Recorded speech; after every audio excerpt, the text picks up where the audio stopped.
Hi, everyone. This is acyuta-bhava from Nightlight Astrology, and today we are going to take some time to conclude our series on Jupiter and Saturn's upcoming conjunction in the sign of Aquarius.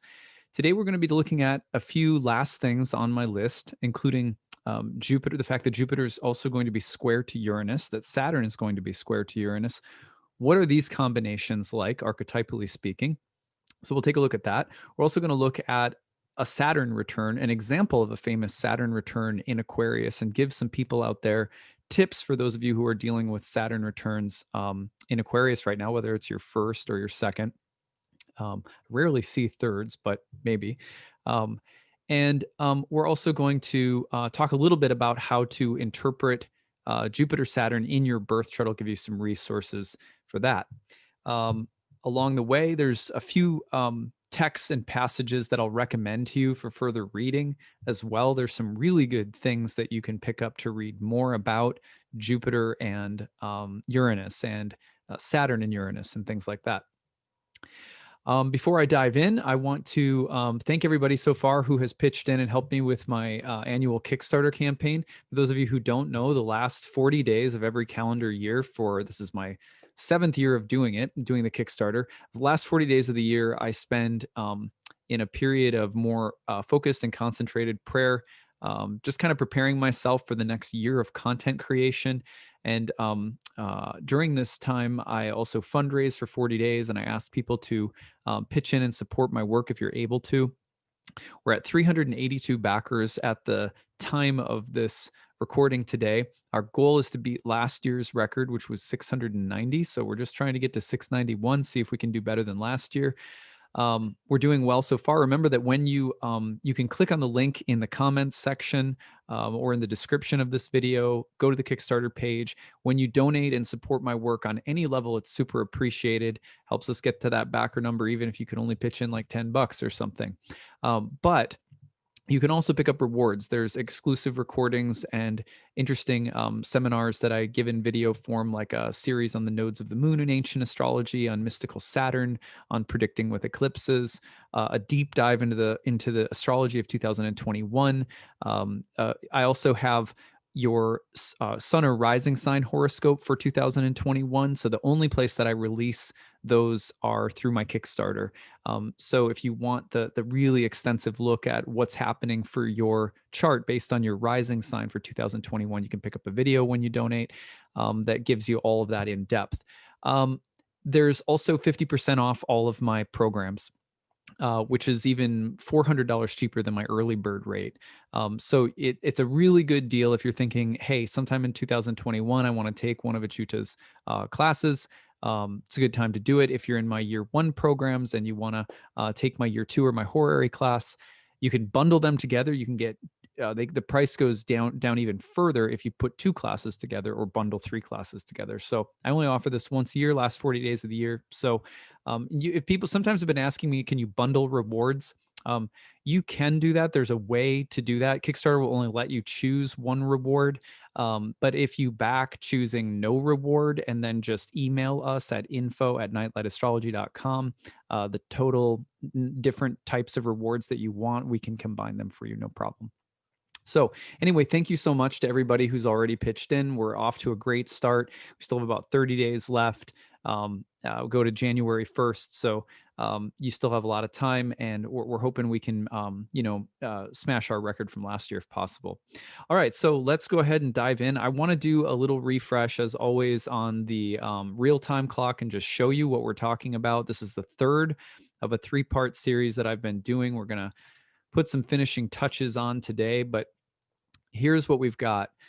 You have Jupiter and Saturn about to change signs, and they're going to do so pretty much simultaneously. You have Saturn moving in on the 17th, and then on the 19th, you have Jupiter moving in, and then by the 21st, you have the two planets conjoining at the 0-degree marker of Aquarius, which is also a very auspicious degree.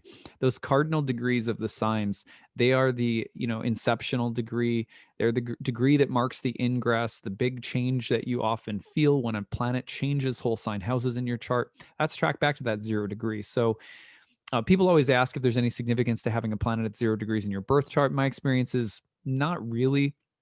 but by transit, when a planet hits 0 degrees, which you would think would translate to a birth chart, but I haven't seen it in natal practice so much. But by transit, you can feel it at that 0 degree. Sometimes not as immediately with slower moving planets like Jupiter and Saturn, but this is a big one, and it's big because it's happening on the winter solstice, which is also this cardinal turning point in the symbolism of the zodiac and the symbolic progression of the alternation between light and dark. It's the darkest point in a symbolic sense. Here in the northern hemisphere, it's literal, but then the light starts to return or rise in the zodiacal structure of the year. So it's a very pivotal moment where the light is returning, a new era is dawning. And I've gone over why that is the case in the past 2 episodes at length. But remember, in short, Jupiter is the god of spring, of youth. It's associated with new life. C.S. Lewis had Jupiter associated with The Lion, the Witch, and the Wardrobe. That was the planet that he based that book on. The medieval alchemical astrological symbolism of Jupiter was something that he was fascinated by and saw connections to the resurrection of Christ in. And so he wove the symbolism of Jupiter into the Narnia Chronicles, or especially The Lion, the Witch, and the Wardrobe. So it's that, Saturn, on the other hand, in the Narnia Chronicles, was the last battle, the apocalypse, and the end of things, the impermanence of everything finally in winter and death and darkness. And that's not necessarily a good or a bad thing. It's just an archetypal reality. But when you put these two together, it's so interesting because you have the symbol of impermanence and winter with the sign of abundance, youth, and spring. And when those two things come together, it's like this very powerful moment of completion and finality and resolution and maturity and hard lessons learned. And then this kind of slow but very powerful and inspired new beginning that's starting a new era of some kind. Now, this is not necessarily good or bad. It depends on your chart. It depends on each person's karma. It depends on, which country or nation or people we're talking about and how that's going to play out. And it also depends on the dignities of the planets. This is there's a lot more on the side of Saturn in this dynamic because Jupiter is in a guest in Saturn's sign. Saturn is the triplicity ruler of the air signs we've mentioned by day. Saturn prefers its masculine domicile in Aquarius. It's a fixed sign. Saturn in the air signs also is the exalted in Libra. So there's a lot of power that Saturn has in air signs. And it's an interesting conversation as to why Saturn has that kind of power in air signs, which we went over in yesterday's talk. But suffice it to say, this is the new beginning that we're all looking at here. And it really couldn't be more welcome in a sense after the feeling of peril and contraction and crisis and perseverance through constricting and very difficult, ominous times or an ominous season with Saturn, Jupiter in its fall, Pluto all together in Capricorn. So that energy is now starting to fade, and you're really going to feel the shift from this moment of the winter solstice going forward. It not going to happen all at once, but you're going to see that there's this turn. Well, as soon as this turn happens, there's also a series of aspects that are going to take place between Jupiter and Uranus and Saturn and Uranus. It's like, out of the frying pan into the fire. It's a totally different dynamic.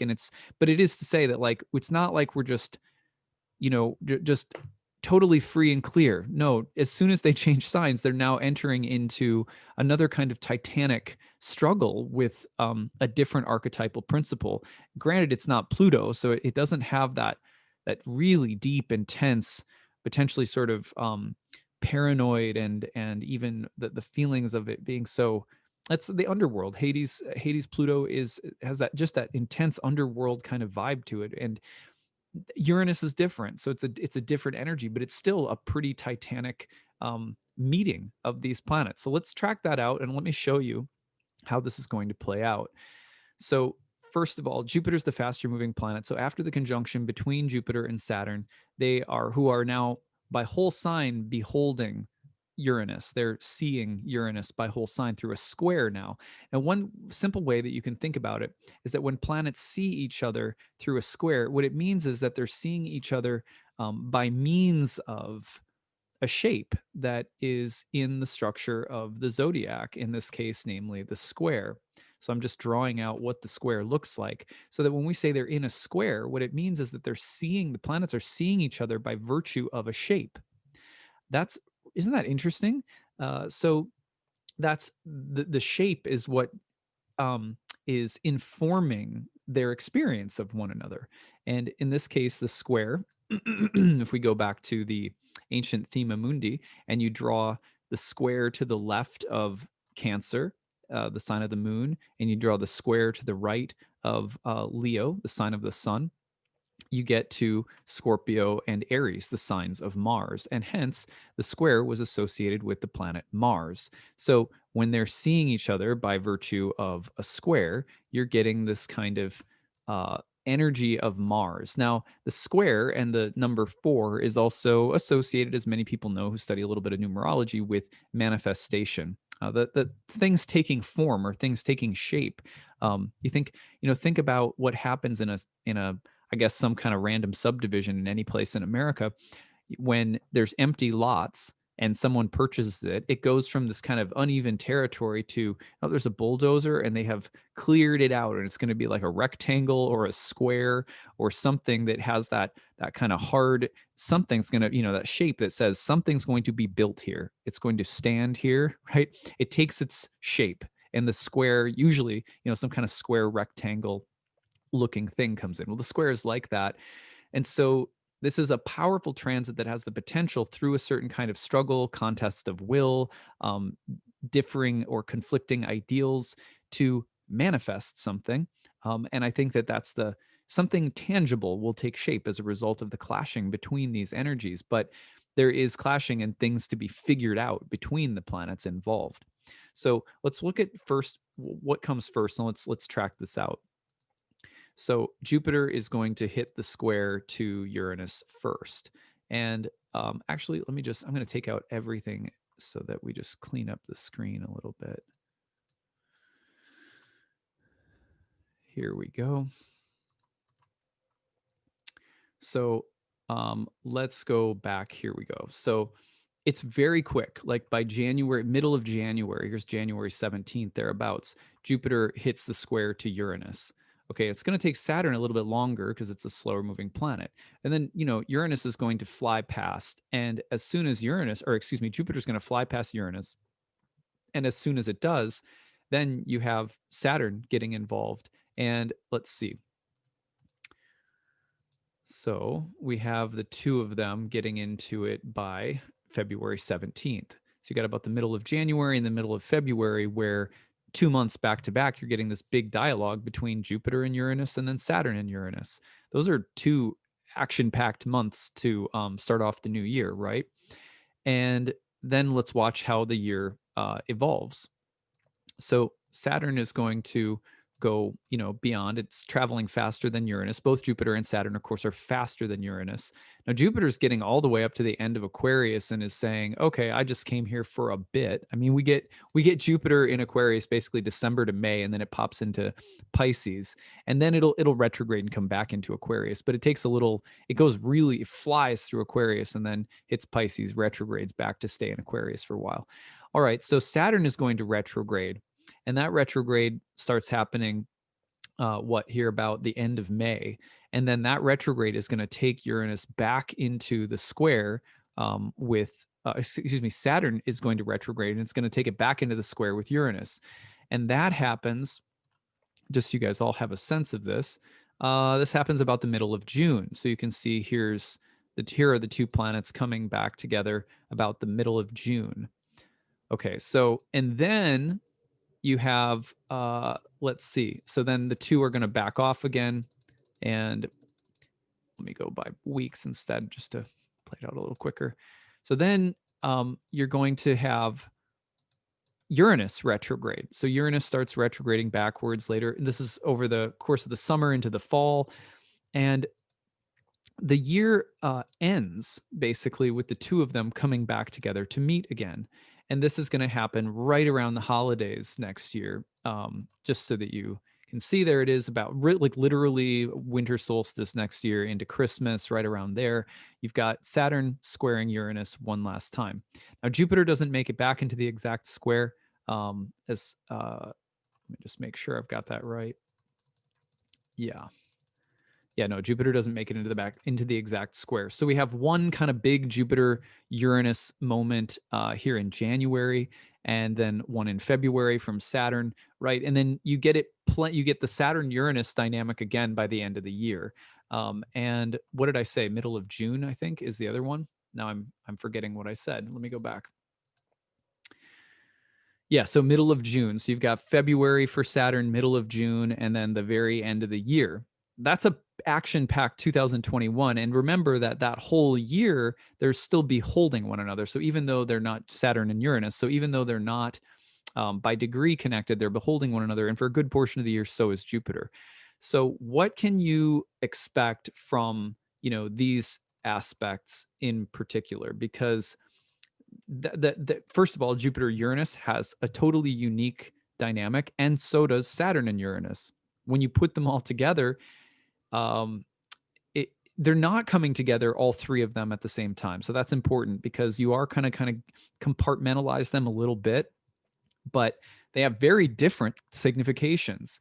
So let me just give you, this is very quick and just kind of fast. And I'm going to give you some resources if you want to read more about the historical cycles of Jupiter and Uranus in particular, and Saturn and Uranus a bit too. But Jupiter, of course, when it hits Uranus, is very exciting. You're thinking about a planet that's often, what is the main key word that people often think about with Jupiter? It's expansion. And then you have Uranus, who is this god of inventiveness and the impulse or urge to be free or to emancipate oneself from, the status quo, or wherever there has been habituation, tradition, but maybe something feels stagnant or outdated. Uranus is the one who wants to rebel, defy convention, and come up with something original, but often in times that are kind of violent or maybe even rebellious, and things can get a little bloody with Uranus. Like, it's not always like a peaceful planet, and a peaceful revolution. In other words, it can be very violent, and it can also be about breaking barriers or limitations in ways that are very violent. For example, you have a long history of Uranus and Uranus being involved when it gets into this with Saturn too, with like earthquakes or with sudden disasters or violent accidents. Or so Uranus can be very erratic and sort of sudden and disruptive in ways that are not always pleasant. So we have to be careful of that. But Jupiter-Uranus, for example, was present through an opposition when the Me Too movement really took off in October, I think it was, of 2017. So here's a moment of greater it's an iconic cultural moment, and that's exactly the title that Richard Tarnas uses in his famous book Cosmos and Psyche. I want to just pull your attention to it for a second. This is one of my favorite books, Cosmos and Psyche by Richard Tarnas, of kind of an archetypal astrology masterpiece.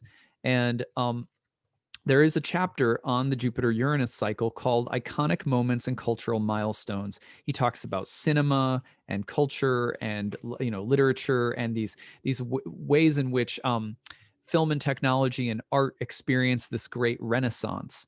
And he has tons of examples that are really, really cool.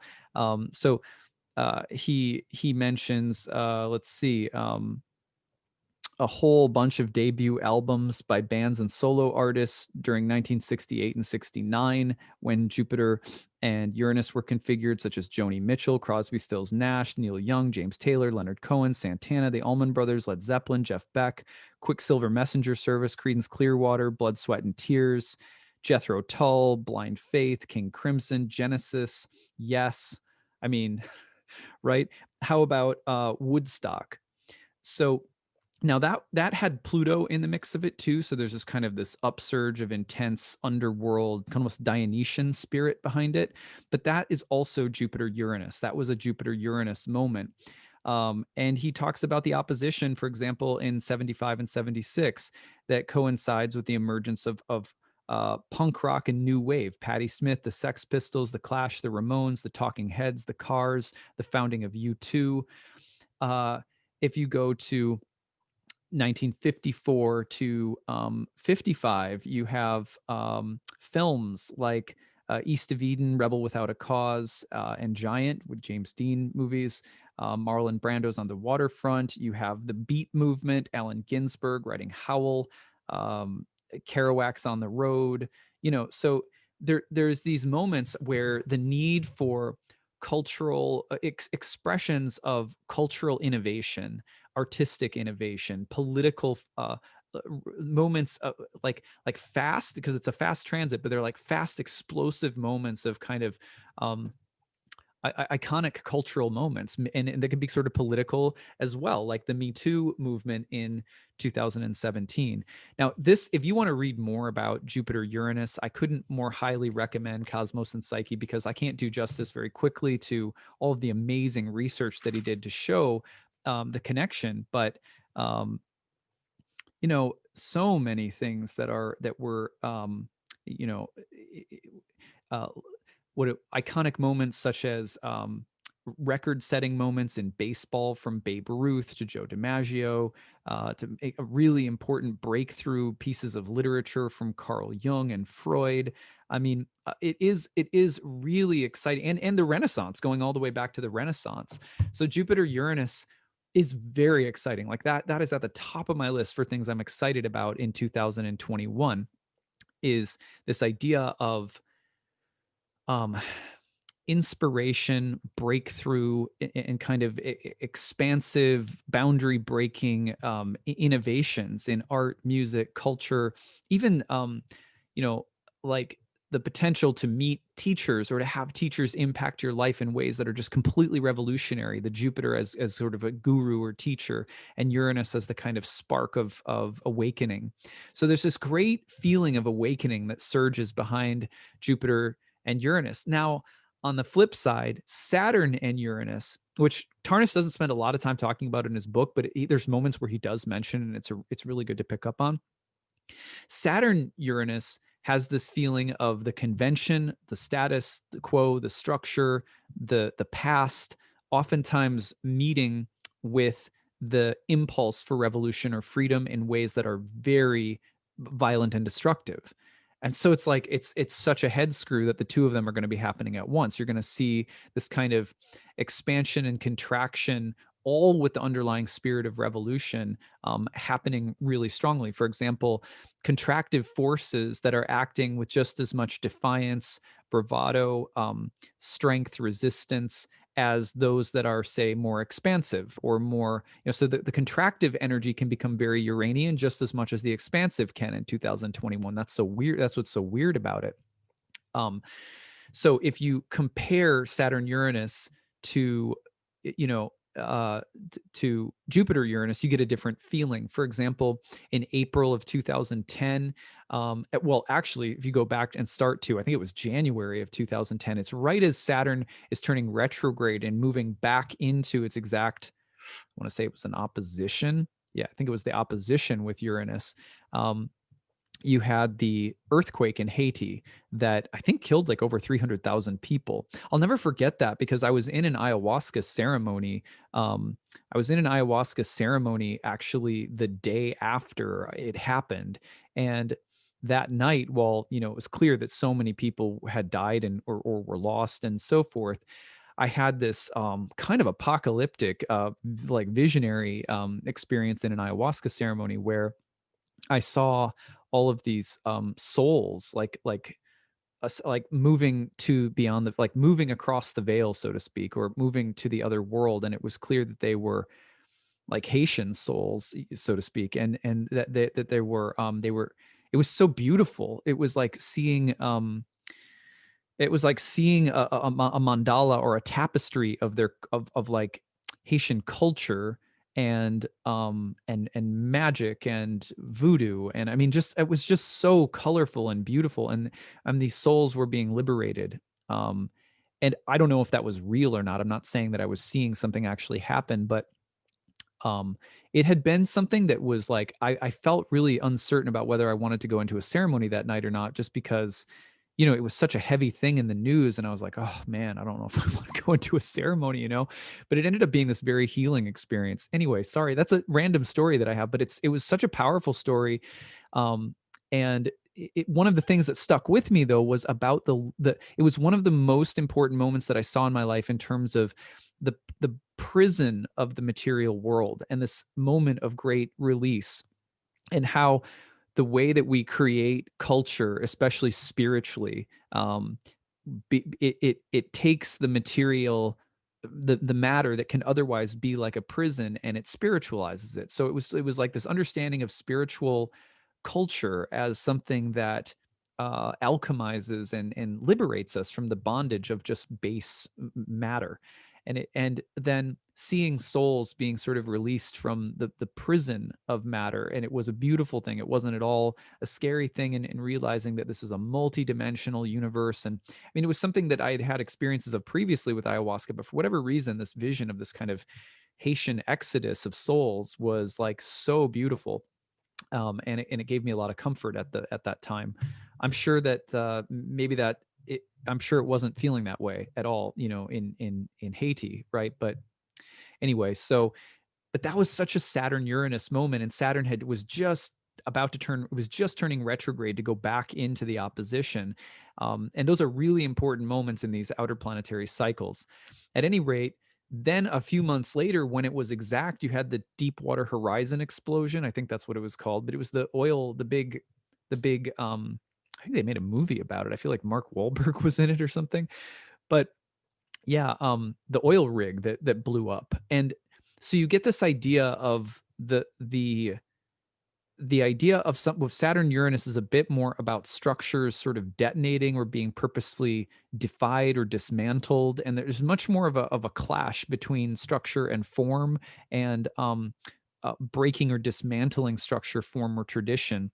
And it's not nearly as kind of like uplifting and inspiring, and but like I think I'm pretty sure Tarnis associates the Sistine Chapel or Michelangelo with Jupiter-Uranus at one point. It doesn't have that sense of like the angelic heights of human creativity, and inspiring moments of cultural revolution that have a general sense of liberation behind them. I believe the Statue of Liberty was made under a Jupiter-Uranus conjunction. Maybe it was. At any rate, it has much more of the feeling of dismantling structures, and sometimes also you have things like questions. Remember, Uranus is like Prometheus is not afraid to steal the fire from the gods. In 1999, we had Napster being founded under a Uranus and Saturn dynamic, and arguably that completely changed the landscape of how music is bought, sold, downloaded legally, illegally. We see how that's like it defies the conventions, and sometimes in a way that is controversial or might even involve theft or cybercrime or hacking and hackers and all sorts of stuff like that. Um, you also had, I know this is really unfortunate, but you also in 1999 had the Columbine shootings, and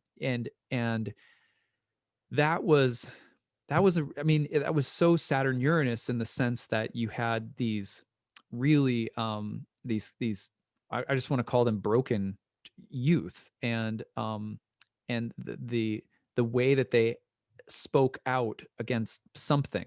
And I back in the day, I remember when it was new, because it's happened so many times since then, but I remember there was this feeling of an innocence, or a place that feels stable in a Saturnine kind of way, being broken open. I remember not feeling safe going to school, which is weird because I was living here in the Twin Cities. I was in a south suburb, Burnsville. I was going to high school and being like, do well, actually, at the time, I was actually going to community college, but I had to go into school to see my guidance counselor occasionally. And I remember it was like soon after that I had to go and see him, and I was like, I don't want to go to school because it's safe. I had never felt that way before ever. I mean, now it's everyone's sort of, I think, in some ways numb. We're desensitized to this, but this was a Saturn Uranus moment. Uh, they weren't in tight aspect when that happens, but during the summertime, I think it was John F. Kennedy Jr. died in a plane crash out right kind of off the coast of Martha's Vineyard. So and that was like another really iconic moment where there's this kind of devastating event. There were other massive earthquakes that also happened that have happened under previous Saturn-Uranus dynamics. It would not surprise me at all to see some Saturn and Uranus dynamics in the year ahead, leading to kind of really destructive forces of nature, or explosions or structures being dismantled in really more like violent or erratic ways. And that's kind of the unfortunate part about Saturn and Uranus.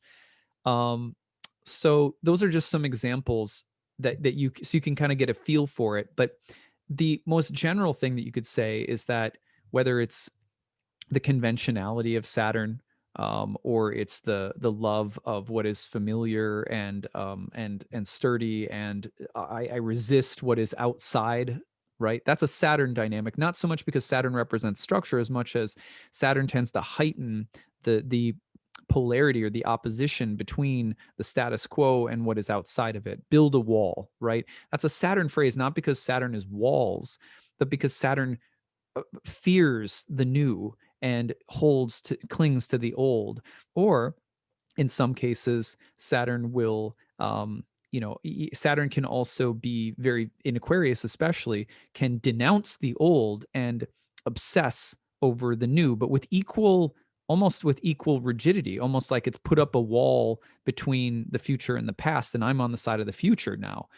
And this is why Saturn's also has some associations with Janus, the sort of dual-looking Roman god of thresholds and looking simultaneously at the past and the future. Um, so we're going to see this kind of dynamic in 2021 between the desire to dismantle structures and to create um, new structures, sometimes very suddenly, sometimes too impatiently or erratically or even violently. And other times we're also going to see, you know, Saturn Uranus can also be very constructive in the sense that um, we adapt and evolve and change, especially in the sign of Aquarius. You get this sense of the architect of a new world, and that can be a very good thing. The other thing that's nice about having Jupiter there all year is that where Saturn and Uranus tend to have a little bit more of a cataclysmic feeling behind them in terms of dismantling things and insisting upon new forms in ways that are more reckless or aggressive. Jupiter is like the saving grace. Like one thing that Tarnas says about Jupiter Uranus, and he gives tons of examples of this in lectures that he's given over the years and stuff like that, is that saving grace that comes in. So your Jupiter Uranus is like, for some reason, the worst case scenario doesn't happen. It's the, it's the I slip I slip and fall into the rushing traffic, and somehow the car stops when it screeches on its brakes and halts to within an inch of hitting me. Jupiter has this way of like throwing the curveball of grace and good luck and tending to make things turn out okay despite what could have been really bad or disastrous. So that's kind of a silver lining in the mix of the year, that you can experience when Saturn and Uranus get together. Saturn and Uranus is like the close call that ends up being okay. And it can also be about breaking records and almost like defying limitations in ways that are really inspiring. Like when you see Kobe Bryant or something go off for 80 points in a game, that can be a Jupiter Uranus kind of dynamic. So what a dynamic year it will be, considering that these planets are all engaging, and right away, like right in January and then right in February. Jupiter Uranus in January, Saturn Uranus in February, Saturn Uranus again in June, and then Saturn Uranus again at the end of the year in December, with Jupiter hanging around pretty much that whole time, not by degree but by witnessing by whole sign, which means that Jupiter's influence will still be there. It just won't be as intense. So I hope that that is interesting to you. Now, the next thing that I would recommend is checking out the position of Saturn and Jupiter and Saturn in Aquarius by whole sign in your chart. What house is it falling in? if you go back into my videos, the video that is the overview for the month of November, or excuse me, December, that video, I take you through the Jupiter Saturn conjunction in all 12 signs. And that's going to be your resource for looking at this by whole sign in your birth chart. I'm not going to repeat it in this video since I did it already. So go back and check that one out. Now, the other thing is to look at those critical degrees. Let's pull the chart back up and take a look at the critical degrees. First of all, the critical degrees that you want to watch for in terms of planets in your chart being affected.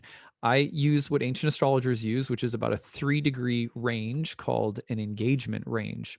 So the conjunction on December 21st is going to happen at 0 degrees of Aquarius. What does that mean? Well, here is the most profound places it will touch. First of all, if you have anything at 0 Aquarius in your chart, including the MC, IC, ascendant, or descendant, it's going to be a lot more potent for you personally. If you have planets at the 0-degree markers of the fixed signs, Leo, Scorpio, or Taurus, those are also going to be very impactful. Now, less impactful, but still potent and probably very helpful and sort of positive will be the sextile to 0 Aries. If you have anything at 0 Aries, that'll be impacted. Also very constructive, the superior trine to 0 Gemini. That will also be a very constructive place for you. Less powerful, but still applicable is the inferior trine to 0 Libra, the inferior sextile to 0 Sagittarius. So that's kind of the order that I would rank them in, the 7 rays coming from Jupiter-Saturn's conjunction. Now, let's take a look at the Jupiter-Uranus dynamic. So the Jupiter-Uranus dynamic we said is going to play out about the middle of February. That plays out at, what do you know, about 6 degrees of Taurus. So if you have a planet at 6 degrees of Taurus, 6 degrees of Aquarius, 6 degrees of Scorpio, or 6 degrees of Leo, that square between Jupiter and Uranus will be lighting up your chart. It'll be a very powerful moment for you. And again, you could kind of trace this out and say, okay, look, you know, Jupiter is going to be hitting 6 degrees of Aries, 6 degrees of Gemini, and you can trace out the trine to Libra and the sextile to Sagittarius as well. But I would stick with, for this one, for Jupiter square Uranus, I would stick to 6 degrees of the fixed signs as the most powerful, if you have those on the angles of your chart in any way. Now, let's go forward and let's take Saturn into let's bring Saturn into the equation. So if you are looking at Saturn, you're moving this forward a little bit, and you're going to go into about middle of February, February 17th at the 7th degree. So now you're looking at the 7th degree of the fixed signs. Now, if you have anything within 3 degrees of the signs that I've been mentioning and the degrees that I've been mentioning in these signs, it's fair game. Most intense if they're at the exact degree, but now we're at 7 degrees of the fixed signs. Now, if we go forward to the middle of June, let's just... So at the middle of June, we're going to see it at about 13 degrees of the fixed signs. So you're looking at 13 Leo, 13 Taurus, 13 Scorpio, 13 Aquarius. So watch for those. Now, let's bring it around to the very end of the year. Oops. Okay, here we go. So at the end of the year, it's going to be 11. And notice how close that range is. So you're getting a repeat if you're in the second decan, basically, the early part of the second decan, the 10 to 20 degree range. But in that second decan, you got 13, and then now down to about, what, 10? What was it? Hold on. Nope, that's not right. Let's go.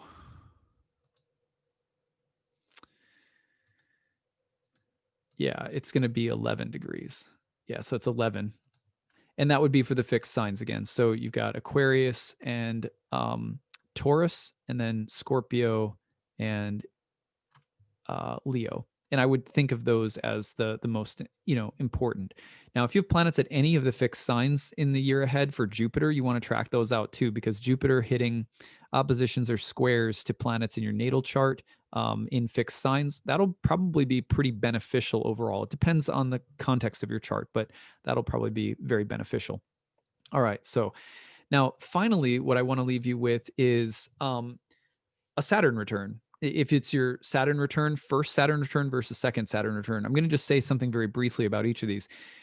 Your first Saturn return is really about the transition between youth and adulthood. So it's the plot really thickens at the Saturn return, and we make a lot of choices that are initiating us into adulthood, choices that are in some ways setting the stage or setting a foundation, you might say, for the next 30 years of our lives. It's not about getting it right. It's just in some ways it's about growing, and growing isn't the same as getting it right. Growing is about learning from everything that you experience, and even if you make some bad choices or have some difficulties during a Saturn return, it's really, did I become a wiser person? Did I learn how to narrow or limit my range of choices or my investment of energy because I'm growing up and I realize I can't do everything? Did I have to make some important sacrifices? Did I offer some of my heart and my blood, sweat, and tears to things that I cared about, even if it didn't work? Those kinds of lessons, if we go through them willingly, they have a way of very, very positively shaping the next phase of our life. I think that's a simple way of explaining a Saturn return. Second Saturn return often has to do with realizing I'm coming into the final act of my life. It's the third act. What do I have left to do? And I'm not talking about a bucket list. It could be that, but I'm talking about a late life mountain that is left to climb. I think I heard Stephen Forrest say that one time. Um, there's the sense of what's left on my list, and what have I not been prioritizing that there is just not going to be, there's I don't have a lot of time left, so I need to now focus on this or prioritize this. um, so second Saturn returns, for example, you're going to see people. Well, my mom and her second Saturn return, for example, she always wanted to be a nurse practitioner. She went back to school and finished her degree and became a psychiatric nurse practitioner during her second Saturn return. There's a lot of examples like that where people, there's a mountain left to climb, and or there's something that has to say goodbye to. My folks got divorced during their second Saturn returns, and they are the same ones. So uh, there's also setting aside things that somehow defined that middle portion of life, the second act, and setting them aside or letting them go, where their expiration date has been reached, and there's some pain in letting go in that. Both of my grandparents, my parents died during their Saturn returns. So there's also this sometimes like a changing of the guard, and a, like, now I'm in, and also moving from adult into elder or golden years phase, you could say. Um, and hey, 60 is the new 40, right? So yeah, so those are some of the general things that can define first or second Saturn returns. I want to give you an example of an Aquarian Saturn return that I think is really iconic and defines a lot of it gives you a lot of insight as to what an Aquarian Saturn return might look like. When Michelle Obama was born, she was born with Saturn in the sign of Aquarius. When she was coming into her first Saturn return, her dad, first of all, died of complications related to multiple sclerosis, I believe. That was in 1991. She had a good friend that died from cancer. And, quote, these losses made her think of her contributions towards society and how well she was influencing the world from her law firm in her first job after law school. She considered this a turning point. So you have someone wondering, am I making a difference? Is this really where I want to be? Is this contributing somehow? So that question of social ideology, political ideology, progress, what kind of future do I want to create? Um, those are very important questions for Aquarians right now. Aquarius Sun, Saturn in Aquarius, Aquarius Moon. Those kinds of issues will become very, very personal for you. Um, Now, during this time, she also met Barack, and they were among the few African Americans at their law firms. She was actually assigned to mentor him at first, according to Wikipedia. And their first date was to Spike Lee's Do the Right Thing. which, by the way, I actually no, I would say I rewatched. I rewatched Boys in the Hood this past summer, and somehow on my list it popped up for suggest other movies you might like. Do the Right Thing, and I was like, I've never seen Do the Right Thing, and like this is this iconic movie. I should see it, and so I did, and I was like, wow, what that is an incredible movie. If you've never seen it before, I just loved it. Um, Now, they went and saw Do the Right Thing on their first date, and then they married during her Saturn return in 1992. And she described it as an opposites attract kind of dynamic. He was more adventurous, her more sort of enjoying of stability. Now, remember, he's an Aquarius rising with Jupiter in Aquarius. This is going to be a big year for the Obamas in some ways. Uh, you know, Michelle Obama's hitting her Saturn. Barack had his in Capricorn, so he just had his Saturn return, which that's a whole other interesting topic to talk about. But basically, uh, let's see. He was more adventurous, she more enjoying of stability. He's an Aquarius rising with Jupiter in Aquarius. Isn't that interesting that during her Saturn return in Aquarius, she ends up marrying an Aquarius rising? After a few people passed away, and she's also questioning what she wants to do. Well, right after that, she goes to work as the executive director for the Chicago Office of Public Allies in 1993, right as her Saturn return is finishing, a nonprofit encouraging young people to work on social issues in nonprofit groups and government agencies. She set fundraising records and said she had never been happier in her life. I love that. I love her story of her Saturn return. Not that she's sitting around being like, hey, let me tell you about my Saturn return, but I will. So, what I love about it is how thoroughly Aquarian it is. There's this: what am I doing with my life? Is my life being led by any greater sense of vision or purpose? And for her, that in the Aquarius, that's going to be the social ideology. What is my purpose for humanity, or where is my sense of direction and purpose in relation to a larger future? Am I making an impact on the world? Am I making any positive changes? Those, and it could be some other way in which philosophical, ethical, political, ideological concerns about your future are going to be a huge part of how you deal with or handle the changes ahead. So it's a coming of age moment if you're in your first Saturn return that involves ideology, responsibility. How do I want to be the same, or how do I want to be different from the status quo? Here's Michelle Obama at a law firm being like, I guess I could be successful here, but like, is it making an impact? What compromises should I make or not with regard to my vision for the future? And so it varies quite a bit depending on your birth chart, right? So that's just not like a cookie cutter story. Everyone's just going to go and experience, something like what Michelle Obama experienced, but it's such a good representation of a Saturn return in Aquarius. So I thought I would share that one with you guys. All right. If you're in your second Saturn return, I would imagine that similar things would be coming up in terms of a almost like a reset around your sense of purpose, commitment, values for your future, and saying, how do I want to live the last say 30 years of my life if I'm living to 90? What kinds of what is the vision of my future? And um, do I need to set myself apart in some way from the past or from what I've been doing? That's a big Aquarian consideration. Uh, Not being afraid to do something original or different, or to stand apart in some way, could be just as important at the end of the 50s as it is at the end of your 20s. It's just a different mood, granted that you've lived a lot more life. So that's what I've got for you guys. I hope that you guys enjoyed this series, this 3-part series on the Great Conjunction. It's been really exciting. I can't wait to track it out. We'll be talking about it a lot more as the year goes on. We're going to track out in January and February and June and December these big meetings between Jupiter and Uranus and Saturn and Uranus. The Great Conjunction itself is it comes pretty close to the midheaven in my chart, which makes me feel like I'm excited. I feel like maybe there'll be some inspiring new ideas for this channel, for for my work as an astrology teacher and reader and stuff like that. I'm just excited. I'm just kind of like keep no expectations and open heart, open mind to receive whatever this is. And I'm excited to hear what you guys are thinking and how you guys are all inspired. I always read what you guys write.